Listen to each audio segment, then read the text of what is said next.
小猴的表演會，小猴的表演會，作者鄭詠詩，出版社小樹苗。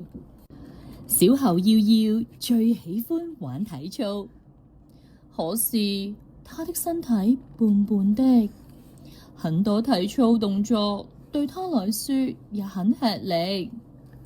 但是耀耀沒有放棄練習。哎呀！耀耀又從攀架上掉下來了。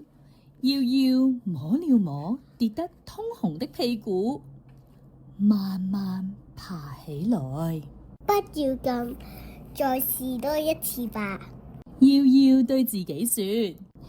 小兔子思思不止一次看到耀耀掉下來。不要試了，你的身體這麼胖，不能靈活地做各式各樣的動作哦。他勸告耀耀說，只要我努力練習，一定冇問題的。耀耀充滿信心地說，思思說得對，如果我是你，我一定會放棄的。小雞佩佩加入說，佩佩說得對，你應該放棄啊。小老鼠聰聰說，耀耀聽了想了想，我大概真的會有天分啊。他的決心好像沒有之前那麼大了。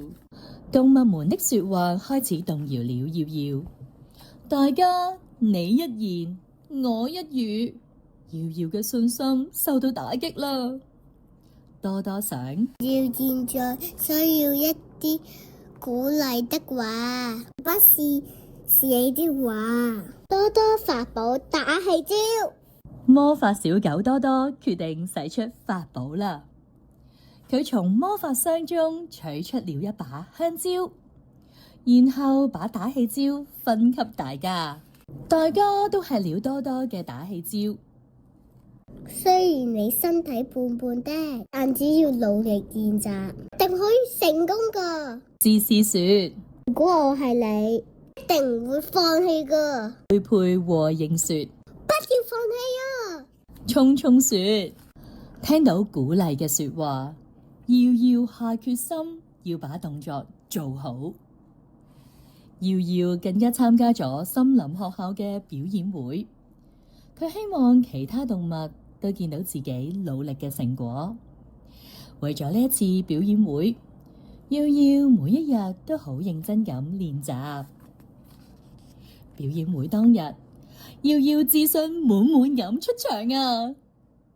佢準備咗攀架上為大家表演唔同嘅動作，可是一不小心，耀耀竟然脫手了，佢更從架子上掉了下來。耀耀，動物們都叫了起來，大家又擔心耀耀會受傷啊！幸好耀耀只是擦傷了少許。我盡力了，可是我讓大家失望了。耀耀倒坐到地上，覺得很難過。看來他已經不能再為大家表演了。耀耀，我們好想睇到你的表演，請你不要放棄。動物們都鼓勵着耀耀。喺邊度跌倒啊？就喺邊度企返起身。在哪裏跌倒了，便從哪裏站起來吧。多多說道。你們的鼓勵令我充滿力量。耀耀重新振作，慢慢地爬回攀架上。表演會繼續進行，耀耀為咗大家表演場精彩嘅體操，他做了各式各樣的動作，令大家也嘆為觀止啊！